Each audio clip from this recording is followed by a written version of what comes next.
In this segment, I'm actually going to do three of them because they're all very quick. I was invited to be the speaker at a church, and it was a church that they said, "Look, we're going to have a meal. You're going to do a blessing, and we're actually going to take a collection." And you're going. And I'm not a pastor. I love God. I love Jesus. That's who I am. And at the end, the pastor felt compelled to say, "Look, if you need to talk to Barry, I've heard through the grapevine that Barry has this ability to sit with people and help them through." And they said, Barry also survived cancer, and he helped another guy, through his cancer and things like that. And I'm just sitting, I'm going, what? First of all, I'm sitting there thinking, I'm not one of those healing guys on TV who says, heal and devil be gone with you. I don't think I'm one of those guys anyway. And so a lot of people came up who had cancer and things like that, and I'd put my hand on their heart and I'd say a prayer for them. And so we sort of did the healing people first, and it was just basically a blessing. And then we had another line of people who wanted to sit down and talk, and they had stuff on their minds, because throughout the evening I had said that I shared the story of Joanne, the very first testimonial letter we have. I also shared a few other stories, and some people just wanted to talk, and the lineup was about 13 deep. So I wanted to make sure that I was giving everybody their due time, but I only had a few minutes with each person. And the very first lady who sat down, she's 83 years old, and she said, "I miss my husband."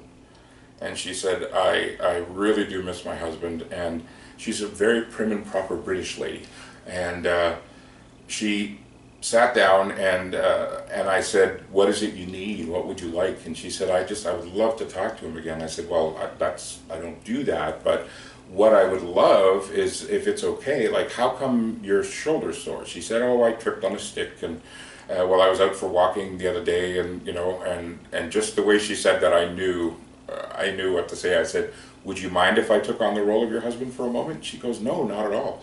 And so we held hands, and I said, because she assumed her husband was in heaven. So I said, so I turned and I said, "Hey, God, you see that beautiful little girl down there, that 83-year-old? Oh, that's my bride." And you could just see, here's this prim and proper British woman. She's holding my hands, and all of a sudden the tears are coming. She doesn't know what to do.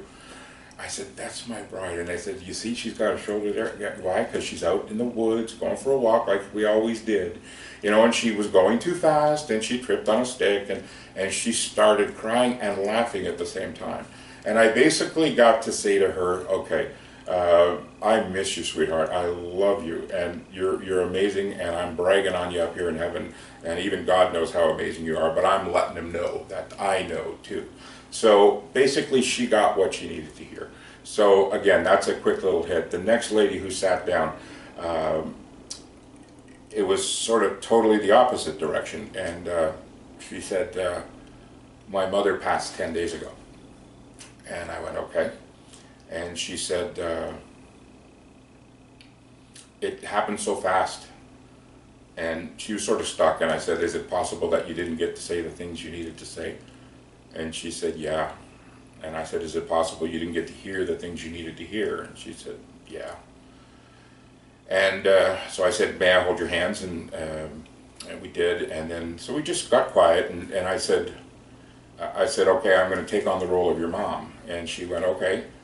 And I said, "Sweetie, you know that I love you, and I know things weren't always easy between us." And her eyes opened up, and she was like, "How did you know that?" Because it's just the way she was speaking, and the way she said what she said, and intuitively we got to listen and say, "Okay, sweetie, I know things weren't always peaceful and graceful between us, but please know that I've always loved you, and I'm so sorry for whatever it is I did to make you sad, and for the things that I didn't say that I should have." And then the lady said, "I'm sorry too, Mom." And it was like, "Oh, sweetie," I said, "you have nothing to be sorry for," and blah, blah, blah, blah. And I said, "Sweetheart," I said, "Do you know what works for me is the fact that when you were born, I got to hold you in my arms right away. And 10 days ago when I passed, you were holding me in your arms. And it became full circle, and I knew everything was going to be okay. Thank you for doing that for me. And the lady was just, you're welcome, Mom. And we were done, and she gave me a hug, and she said, how did you know? And I said, I didn't. I mean, it's just natural human behavior, natural human instinct. You know, we're always sad when something happens and we didn't expect it to happen. Oh my goodness, we didn't get to say the things we needed to say. We forgot to say the I love yous. We forgot to say I'm sorry's.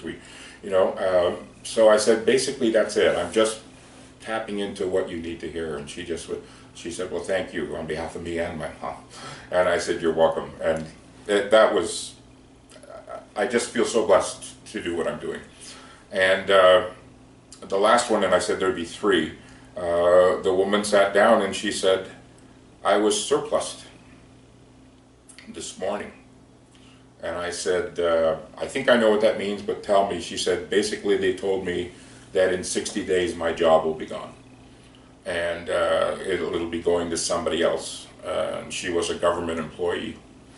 And she told me a few more things and everything like that. And then so we held hands, and I just said, well, I know certain ministries in Canada, in Ontario, they call it the Ministry of Labor, the Ministry of Correctional Services, the Ministry of the Environment.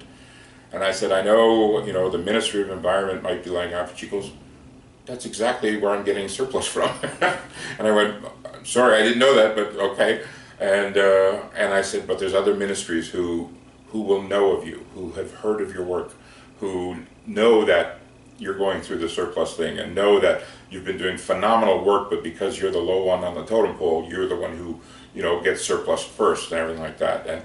And so she went from this heaviness of that morning hearing to that she was going to be surplused. Basically, it's humanity saying, we don't want you anymore. And that's how we take it as humans, and that's certainly how she took it. She left with a sense of hope. And it was just a simple little thing. We were only there for a few minutes. And so that's what this process can do. It can give you back your hope.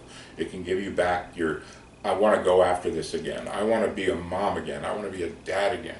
So again, that was a situation, that kind of thing you can do with your friends. You can sit down and say, hey, let's play this game. You be the person I need to talk to. And so you can actually do that with your friends.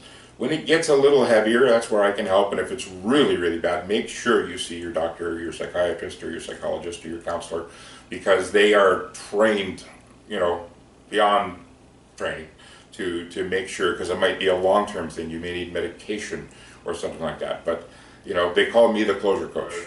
I help people come to closure. And that's what I've done for all these people that we've talked about on these videos. There's one more video I'd like you to know about. So we'll see you on the next one.